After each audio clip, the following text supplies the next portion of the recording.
सिलीगुड़ी के dumping ground को प्रदूषण रहित बनाने की तैयारी, बदलने वाली है छवि। मैनेजमेंट किया, उसके बाद में हम लोग उनको प्रपोजल दिया, उन लोग एग्री हो गया, लेकिन हर महीना अभी दे रहा है वो। तो अब इनकम है आपके डिपार्टमेंट अब इनकम करना शुरू कर दिया। मुझे शुरू कर दिया मोटा। आपके आने से पूर्व डिपार्टमेंट की अवस्था क्या? 7.5 लाख रुपया हर महीना, जो 12 महीना में जो जमता था वो 12 महीना से कोई महीना ज़्यादा आता था, कभी कम आता था। जो एवरेज करने से, उसका 12 से डिवाइड करने से आपको मोटा मोटी 7.5 लाख रुपया जैसा हर महीना आता था।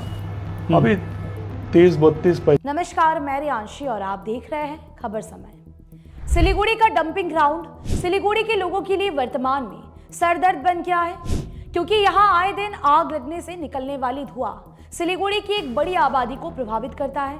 सिलीगुड़ी के डंपिंग ग्राउंड के आसपास रहने वाले लोगों ने कई बार सिलीगुड़ी नगर निगम और प्रशासन को शिकायत भी की है।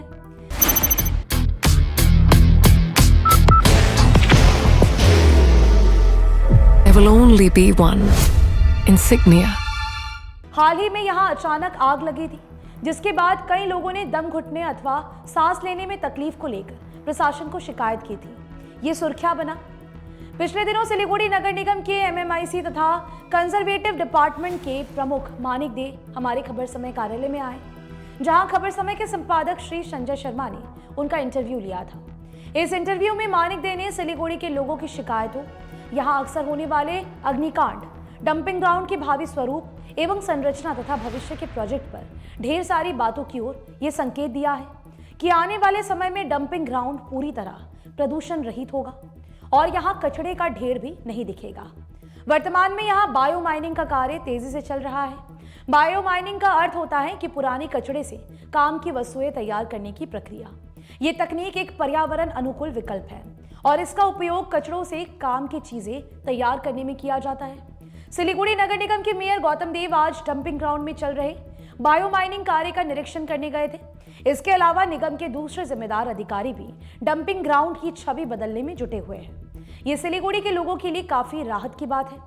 भक्तिनगर थाना के अंतर्गत लगभग 28 एकड़ जमीन पर डंपिंग ग्राउंड फैला है। सिलीगुड़ी का पूरा कचरा सिलीगुड़ी नगर निगम की गाड़ियों के जरिए यहीं पर लाया जाता है, जहां आधुनिक तकनीकों के जरिए कचरे की रिसाइकलिंग की जाती है। वर्तमान में यहाँ 10 लाख टन से भी अधिक का कचरा जमा है, जिसका बायो माइनिंग किया जाना है। सिलीगुड़ी नगर निगम पूरी तैयारी के साथ इस कार्य में जुटी हुई है। कुछ ऐसे प्रोजेक्ट भी लिए गए हैं जो ये सुनिश्चित करेंगे कि सिलीगुड़ी का डंपिंग ग्राउंड एक आदर्श और गुणवत्तापूर्ण स्थान बन गया है। दरअसल कुछ समय पहले सिलीगुड़ी नगर निगम के मेयर गौतम देव के प्रयास से यहाँ 4.25 एकड़ जमीन पर खाद की फैक्ट्री लगाई गई है। जिस कंपनी को ये कार्य सौंपा गया है, उस कंपनी के द्वारा यहाँ आने वाले कचरे से खाद बनाई जाती है। इस खाद को सिलीगुड़ी और आसपास के इलाकों में बिक्री के लिए भेजा जाता है।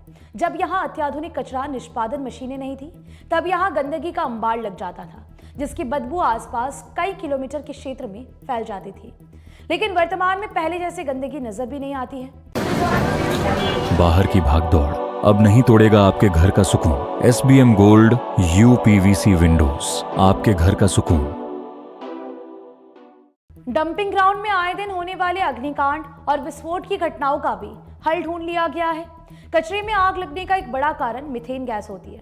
ये गैस अत्यंत जहरीली भी होती है। सिलीगुड़ी नगर निगम का जो भावी प्रोजेक्ट है, उसके अनुसार मीथेन गैस को निष्क्रिय करने और यहाँ आग झटने की घटनाओं को कमी लाने के लिए वैकल्पिक तकनीक को काम में लिया जाएगा। हालांकि डंपिंग ग्राउंड में अग्निकांड की घटनाएं बहुत ज्यादा मार्च-अप्रैल में ही देखी जाती है, जब पछुआ हवा चलती है तो यहाँ कचरे में आग लग जाती है, जिसके फलस्वरूप धुएं का गुब्बार पूरे सिलीगुड़ी को ढक लेता है। आने वाले 3-4 महीनों में यहाँ जो तकनीक काम करेगी, उससे ऐसी घटनाओं में कमी देखी जा सकती है। इस कार्य में विशेषज्ञों और टेक्नीशियनों को लगाया गया है। सिलीगुड़ी नगर निगम डंपिंग ग्राउंड की छवि को बदल देने की तैयारी में है। ये स्थान प्रदूषण रहित बन सके और यहाँ हरियाली तथा सुंदरता भी दिखे, इसके लिए कोलकाता के फॉर्मूले को अपनाने की बात चल रही है। यानी निकट भविष्य में कोलकाता की तरह सिलीगुड़ी में भी कचरे का निष्पादन कुछ इस ढंग से होगा कि यहाँ आसपास का परिवेश हरा भरा नजर आएगा। सिलीगुड़ी नगर निगम का संबंधित विभाग डंपिंग ग्राउंड में अपना ऑफिस भी बना रहा है। डंपिंग ग्राउंड की पूरी गतिविधियों को देखने के लिए यहाँ 2 ड्रोन कैमरे भी कार्यरत हैं, जिनसे मॉनिटरिंग की जा रही है। सिलीगुड़ी से रोजाना 350 से 400 टन कचरा निकलता है।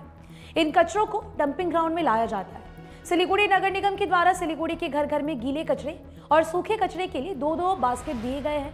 ग्रीन बास्केट में गीला कचरा जबकि ब्लू बास्केट में सूखा कचरा डाला जाता है। इन सभी कचरों को सिलीगुड़ी नगर निगम के सफाई कर्मी विभिन्न गाड़ियों में भरकर बड़ी गाड़ियों में पहुंचाते हैं और बड़ी गाड़ियां कचरों को लेकर डंपिंग ग्राउंड में आती है। पूरे शहर में 95 इंटर गाड़ियां इस कार्य में लगी हुई है। इन सभी कचरों को यहां लाया जाता है। इसके बाद उनकी रिसाइकलिंग की जाती है। वर्तमान में यहां कचरे का ढेर जमा नहीं हो रहा है। कचरे को ज्यादा समय तक नहीं छोड़ा जाता। बुनियादी तौर पर छटाई करके उनकी रिसाइकलिंग कर दी जाती है। रिसाइकलिंग के फलस्वरूप जो उत्पाद तैयार होता है वो भी काफी कीमती होते हैं, जबकि पहले से जो कचरा पड़ा है उनकी बायोमाइनिंग हो रही है। बहुत जल्द पुराना कचरा भी यहाँ नजर नहीं आएगा। इस तरह से मानिक दे ने बताया कि आने वाले कुछ समय में सिलीगुड़ी के डंपिंग ग्राउंड की छवि बदलने वाली है।